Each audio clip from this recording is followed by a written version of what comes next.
नमस्कार दोस्तों, स्वागत है आप सभी का हिम जीके में। और इस वीडियो में हम बात करेंगे भारत के पहले पॉलिनेटर पार्क के बारे में। अभी रिसेंटली उत्तराखंड में भारत का पहला पॉलिनेटर पार्क को इनॉग्रेट किया गया। तो क्या है ये पॉलिनेटर पार्क, इसकी सिग्निफिकेंस क्या है, और इसमें हम बात करेंगे पॉलिनेटर्स और पॉलिनेशन ये दोनों क्या होती हैं। तो इस वीडियो को पूरा देखें और अगर आपको अच्छी लगे तो लाइक करें, शेयर करें और सब्सक्राइब करें। चाहें तो आप मुझे इंस्टाग्राम में भी फॉलो कर सकते हैं। वहाँ पे मैं डेली एमसीक्यूज़ जो हैं इम्पोर्टेंट वो शेयर करता हूँ। इसके साथ इम्पोर्टेंट करंट अफेयर्स की फ़ोटोज़ भी शेयर करता हूँ। तो अगर आप चाहें तो हिम जीके को इसमें इंस्टाग्राम में शेयर आप फॉलो कर लें। तो अभी बात करते हैं करंट अफेयर की। अभी न्यूज़ में ये क्यों है? क्योंकि उत्तराखंड फॉरेस्ट डिपार्टमेंट ने रिसेंटली एक पॉलिनेटर पार्क जो है उसको एक वेल डेडिकेटेड पॉलिनेटर पार्क जो है उसको पब्लिक किया। और ऐसा क्लेम किया जा रहा है कि ये भारत का पहला पॉलिनेटर पार्क है जो कि 4 एकर्स ऑफ लैंड, 4 एकड़ के लैंड में ये स्प्रेड है। उत्तराखंड के नैनीताल डिस्ट्रिक्ट के हल्द्वानी में। तो ये हल्द्वानी में, उत्तराखंड के हल्द्वानी में ये बनाया गया फर्स्ट पॉलिनेटर पार्क। अब देखो पॉलिनेटर पार्क को समझने से पहले आपको, या पॉलिनेटर्स को समझने से पहले, और इनका क्या काम है, इनका काम है पॉलिनेशन करना। तो इससे पहले आपको समझना पड़ेगा एक एनाटॉमी एक फ्लावर की। तो हम पहले फ्लावर की एनाटॉमी को डिस्कस करेंगे। ये जो फ्लावर का ये पार्ट है इसको हम कहते हैं एंथर। क्या? एंथर। ध्यान दीजिएगा, ये एक फ्लावर है, इसके इस पार्ट को हम कहेंगे एंथर। ये जो इसका ये ब्रांच है, ये इसको हम कहेंगे फिलामेंट। तो ये एंथर और ये फिलामेंट, ये दोनों को कलेक्टिवली हम कहते हैं स्टेमन। ये है male reproductive part. Male reproductive part. तो एक फ्लावर का जो मेल रिप्रोडक्टिव पार्ट है उसको हम कहते हैं स्टेमन, जो कि बनेगा एंथर और फिलामेंट से। नेक्स्ट है, ये है, इसे आप देखिए, ये पूरा ये प्रोसेस, ये है फीमेल रिप्रोडक्टिव पार्ट, ये है मेल रिप्रोडक्टिव पार्ट, ये फीमेल रिप्रोडक्टिव पार्ट। ऊपर वाला पार्ट स्टिग्मा, ये है आपका स्टाइल, ये ऐसे, ये जो लंबा सा ये स्टाइल, और यहाँ ये आपकी आएगी ओवरी। ओवरी के अंदर ये जो हैं ये हैं ओव्यूल्स। ओव्यूल्स। तो मेल रिप्रोडक्टिव पार्ट, स्टैमन, और इन तीनों को कलेक्टिवली हम कहेंगे पिस्टिल। तो ये आपका फीमेल रिप्रोडक्टिव पार्ट एक प्लांट का। तो स्टैमेल मेल रिप्रोडक्टिव पार्ट और पिस्टिल फीमेल रिप्रोडक्टिव पार्ट। अब हम बात करेंगे पॉलिनेटर्स की। तो pollinator butterfly, moth, even humans, ये सारे एज अ पॉलिनेटर काम कर सकते हैं। क्या काम है इनका? देखिए, ये करेंगे पॉलिनेशन। पॉलिनेशन क्या है? पॉलिनेशन की प्रोसेस सिंपल भाषा में, मेल, ये जो आपका एंथर है, मेल रिप्रोडक्टिव पार्ट, इसमें बनते हैं पोलन्स। ये पोलन्स को एंथर से स्टिग्मा तक पहुंचाने का जो काम है वो करते हैं पॉलिनेटर्स। आप समझ रहे हैं? एक पोलन एक जगह एंथर से स्टिग्मा तक जाएगा, पॉलिनेशन, और जो पॉलिनेशन को करेगा उसको हम कहेंगे पॉलिनेटर। तो ये बेसिक है। पॉलिनेशन भी दो तरीके की होगी, एक होगी सेल्फ, एक होगी क्रॉस। दोनों को हम अभी देखेंगे। देखिए, ये है पॉलिनेटर, यहाँ पे ये बटरफ्लाई है पॉलिनेटर। ये क्या करेगी? ये बैठेगी आपके मेल रिप्रोडक्टिव ऑर्गन पे, जैसे एंथर, ये बैठ गई। अब इसने क्या किया? अब जब ये इस पे बैठेगी तो ये पोलन्स जो हैं वो इसके साथ अटैच हो जाएंगे। जो एंथर में बने पोलन्स वो अटैच हो गए। अब ये बैठी, जैसे इस केस में ये इसी प्लांट के, इसी फ्लावर के स्टिग्मा में। तो इसने क्या किया, ये यहाँ से जो इसने पोलन्स लिए वो इसने स्टिग्मा पर छोड़ दिए। ये है पोलन, ये इसने स्टिग्मा पे छोड़ दिया। अब यहाँ से ये जो पोलन है ये स्टिग्मा से जाएगा स्टाइल पे, ये है स्टाइल। यहाँ पे छोड़े, यहाँ से गया ये स्टाइल में, स्टाइल से ये होके जाएगा ओवरी में, ये पूरी है ओवरी।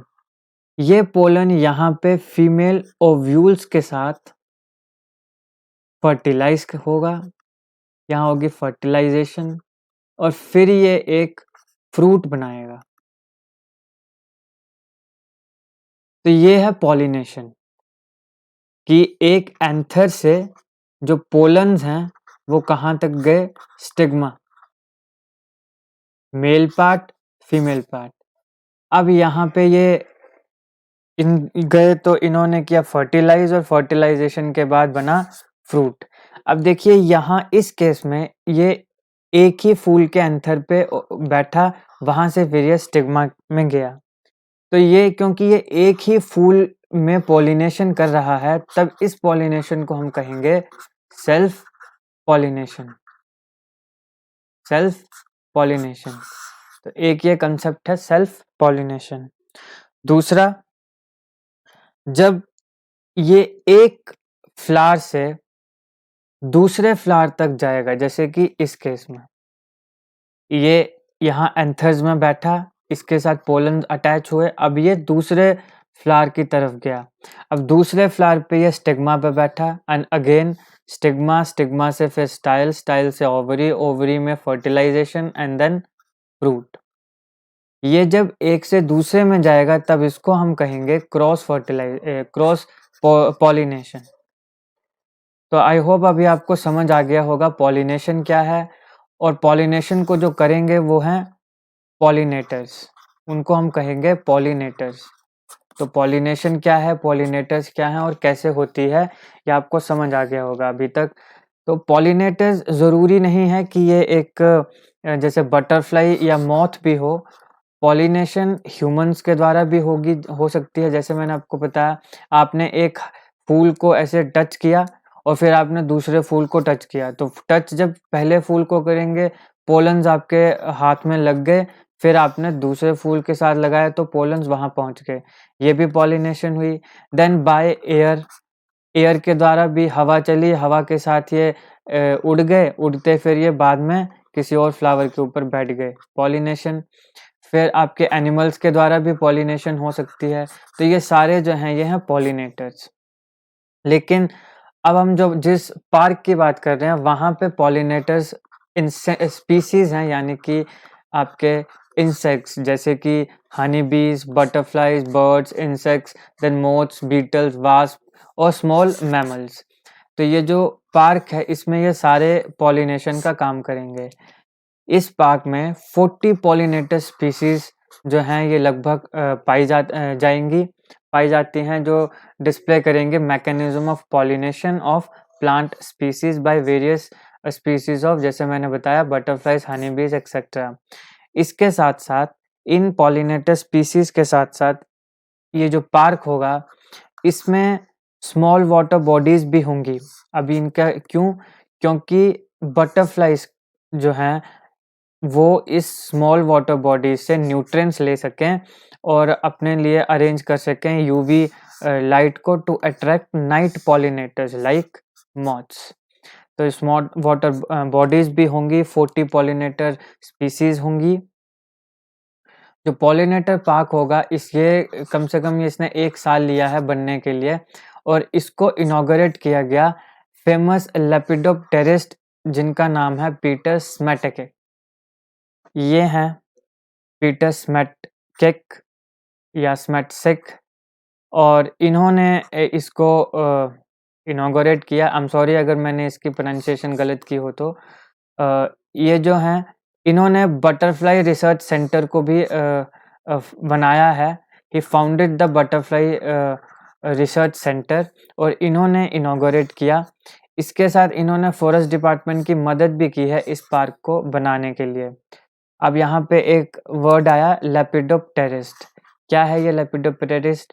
ये लेपिडोप्टेरिस्ट ये एक वो पर्सन है जो स्टडी और कलेक्ट करते हैं बटरफ्लाइज और मोथ्स को। Lepidopterist is a person who studies और कलेक्ट्स बटरफ्लाइज एंड मोथ्स। तो अगर इस पार्क की हम बात करें तो इसमें जो प्लांट्स हैं मेनली वो हैं मैरीगोल्ड, रोज, हिबिस्कस, जैस्मीन, हनी बीज के लिए मतलब ये जो मैरीगोल्ड, रोज, हिबिस्कस, जैस्मीन है, यहाँ पे हनी बीज जो है ये प्राइमरीली पॉलिनेटर का काम करेगी और बटरफ्लाइज, बर्ड्स, मोथ स्पीसीज भी इसमें पॉलिनेशन का काम करेंगे। और यहाँ पे कुछ होस्ट प्लांट्स भी हैं जो प्रोवाइड करेंगे shelter to the eggs, larva, pupa, ये किसके, इन इंसेक्ट्स के, राइट। तो इन इंसेक्ट्स के लार्वास, एग और प्यूपा को शेल्टर प्रोवाइड करेंगे कुछ होस्ट प्लांट्स जैसे कि curry leaf plant, citrus species और कैशिया स्पीसीज। अगर इसके अलावा अगर हम देखें तो बहुत ज़्यादा जैसे वेरियस बर्ड्स और बटरफ्लाई स्पीसीज को अट्रैक्ट करने के लिए यहाँ पे बर्ड फीडर्स और नेस्ट को भी बनाया जाएगा पूरे पार्क में, और उसमें फूड ग्रेन्स को फेंका जाएगा, मतलब फूड ग्रेन्स वहाँ पे डाले जाएंगे ताकि ये अट्रैक्ट हों उस तरफ। और सब कट फ्रूट्स भी यहाँ पे पार्क में बनाए गए हैं जो कि बटरफ्लाई स्पीसीज को अट्रैक्ट करते हैं, राइट। तो ये बटरफ्लाई स्पीसीज को अट्रैक्ट करेंगे तो ये वहाँ पे आएंगी, फिर ये अलग अलग फ्लावर्स में पॉलिनेशन का काम करेंगी। और एक एंडेमिक स्पीसीज जो है हनी बी की, एपिस कैरेना इंडिका, जो कि एक जो वहाँ का एरिया हल्द्वानी का, वहाँ की ये एंडेमिक है, तो वहाँ पे उसे भी ये यहाँ पे रियर किया जाएगा ताकि वो भी पॉलिनेशन का काम करे। और जो ये एपिस कैरेना इंडिका है, इसका नंबर काफ़ी डिक्लाइन किया गया है पिछले कुछ समय से। Pollution, use of pesticides, insecticides, और इसके अलावा जो यूरोपियन स्पीसीज़ हैं उनकी जो डोमिनेंस है उस जगह पे, उसकी वजह से करेगा। अब भारत में इसकी जो पॉलिनेटर पार्क्स हैं, यहाँ ये जो कंसेप्ट है ये कुछ ज़्यादा इसमें अटेंशन नहीं ली जाती है। अगर आप बाकी कंट्रीज़ की बात, पॉलिनेटर्स हैं, इनकी इम्पोर्टेंस को रिकॉग्नाइज़ किया जाता है और वहाँ पे कंजर्व किया जाता है पॉलिनेटर्स को। पॉलिनेटर पार्क्स में, गार्डन्स में और अलग पाथवेज और स्ट्रिप्स जो हैं ये बनाई जाती हैं ताकि ये जो पॉलिनेटर्स हैं ये प्रिजर्व रहें। लेकिन इंडिया में इसमें कुछ इस तरफ का, इस सब चीज़ों पर कुछ ज़्यादा ध्यान अभी तक नहीं दिया गया। तो ये एक फर्स्ट ऐसा स्टेप है जहाँ पर एक पॉलिनेटर्स के लिए एक पार्क बनाया जाएगा, जहाँ पे उनके न्यूट्रिएंट्स के लिए, उनके खाना पीना, उन सब चीज़ों को अच्छे से ध्यान दिया जाएगा ताकि वो पॉलिनेशन का काम भी करें और अच्छे से अपना जो उनकी जो पॉपुलेशन है वो भी इंक्रीज हो। अब हम बात करेंगे कि पॉलिनेटर्स जो हैं इनकी इम्पोर्टेंस क्या है इस अर्थ में, और क्यों लोगों को इनके बारे में जानना ज़रूरी है। तो जितने भी फ्लावरिंग प्लांट्स अर्थ में पाए जाते हैं उनमें से 75% टू 95% जो प्लांट्स हैं उन्हें पॉलिनेटर्स की आवश्यकता है टू रिप्रोड्यूस। जैसे मैंने आपको बताया कि मेल पार्ट को ये फीमेल तक लेके जाएंगे और फिर वहाँ पे फर्टिलाइज होगा, उसके बाद सॉरी फर्टिलाइज होगा, फिर उसके बाद जो है वो फ्रूट बनेगा। तो 75 टू 95% तक के जो प्लांट्स हैं उन्हें पॉलिनेटर्स की ज़रूरी हैं अपने रिप्रोडक्शन के लिए। जो पॉलिनेटर्स हैं वो पॉलिनेशन जैसे मैंने कहा प्रोवाइड करते हैं लगभग 1,80,000 डिफरेंट प्लांट स्पीसीज को, और उनके अलावा जो एग्जिस्टिंग पॉपुलेशन है प्लांट्स की वो कम हो जाएगी। अगर वो पॉलिनेशन ना करें तो जो पॉपुलेशन है वो कम हो जाएगी। इवन अगर आपके पास सॉइल है, एयर है, न्यूट्रिएंट्स हैं, बाकी सारे लाइफ सस्टेनिंग एलिमेंट्स हैं, लेकिन फिर भी अगर पॉलिनेटर्स नहीं हैं तो भी प्लांट्स की स्पीसीज जो है वो, जो पॉपुलेशन जो है वो कम हो जाएगी। पॉलिनेटर जो है वो 35% ऑफ ग्लोबल एग्रीकल्चर लैंड जो है उसको अफेक्ट करता है, जिसकी मदद से वो 85 of the leading food crops जो हैं वर्ल्ड वाइड उनकी प्रोडक्शन में हेल्प करता है। तो ये बेसिस ऑफ आवर लाइफ भी बनाता है, ये हमारे लिए भी इम्पोर्टेंट है। ये सिर्फ प्लांट्स के लिए ही इम्पोर्टेंट नहीं है, ह्यूमन बींग्स के लिए भी ये फूड क्रॉप्स को बनाने के लिए वर्ल्ड वाइड बहुत इम्पोर्टेंट है। तो इसलिए पॉलिनेटर्स की इम्पोर्टेंस को हमें सबको समझना चाहिए।